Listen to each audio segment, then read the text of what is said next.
Kapaps, dahil sa nalalapit na ang Semana Santa, papasyalan natin ang mga makasaysayang simbahan dito sa Pampanga.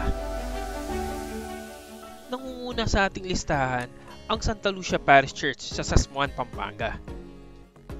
Ito ay itinayo noong 17th century at ang unang simbahan sa probinsya ng Pampanga na itinayo ng mga Augustinian priest. Ito ay nakatayo katabi ng Rio Grande de Pampanga o tinatawag na Ancient Waterway na nagdudugtong ng Pampanga at Manila. Kasalukuyan siyang ginagawa nung pumunta tayo. Sa ngayon, natatanging fasad at belfry ng 18th century ang na-preserve. Tuwing December 13, ipinagdiriwang ang fiesta ni Apo Lucia. Ipinagdiriwang din dito ang kuraldal o ritual prayer dance na nagbibigay puri sa tatlong hari tuwing January 6 hanggang January 10. Pangalawa sa ating listahan ang Immaculate Conception Parish Church ng Guagua, Pampanga. Inumpisahan ang pagtayo ng bato at bricks na simbahan noong 1641 sa ilalim ng pamumuno ni Father Jose Duque. Tuloy-tuloy ang pagbabago nito mula sa 1874 hanggang 1891 nang malagyan ng mga kampana. Tuwing December 8, pinagdiriwang ang kapistahan ng Immaculate Conception at Fiesta ng Guagua, Pampanga.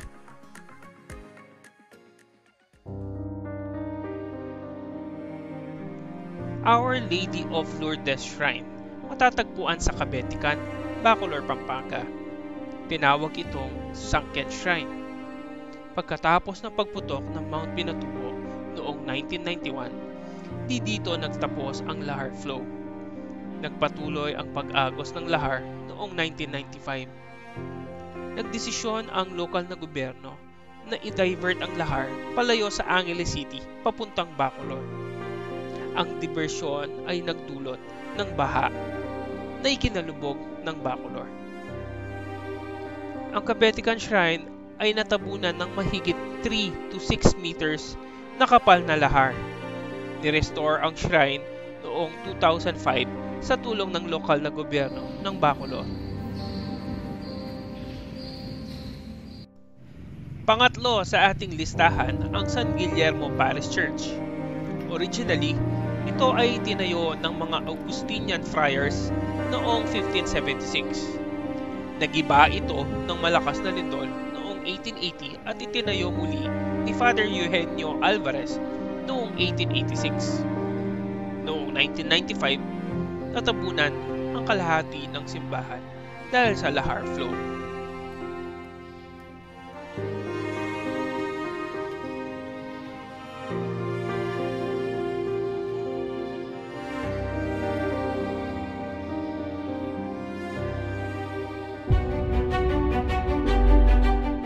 St. James the Apostle's Church, Betis, Guagua.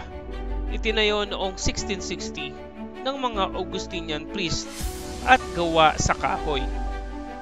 Ilang beses ding nasunog ang simbahan at naging dahilan kaya gumamit na ng konkreto noong 1770.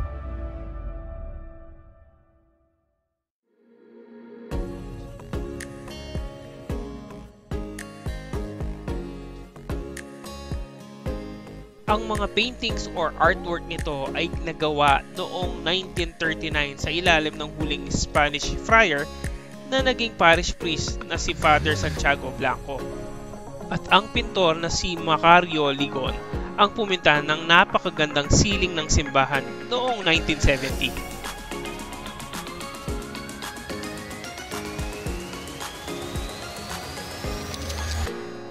Noong 2009, hinirang ng National Museum ang simbahan bilang National Cultural Treasure.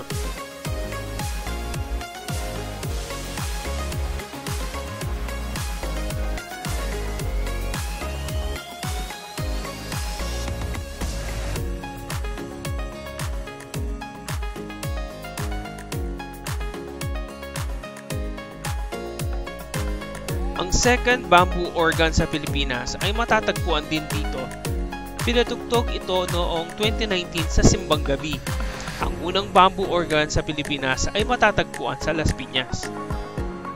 Ilan lamang ang mga yan sa mga makasaysayang simbahan sa lalawigan ng Pampanga. isama sa listahan nyo para bisitahin sa Semana Santa. Don't forget to subscribe, click like, and the notification bell para sa mga susunod pang videos dito sa Pops Day Off.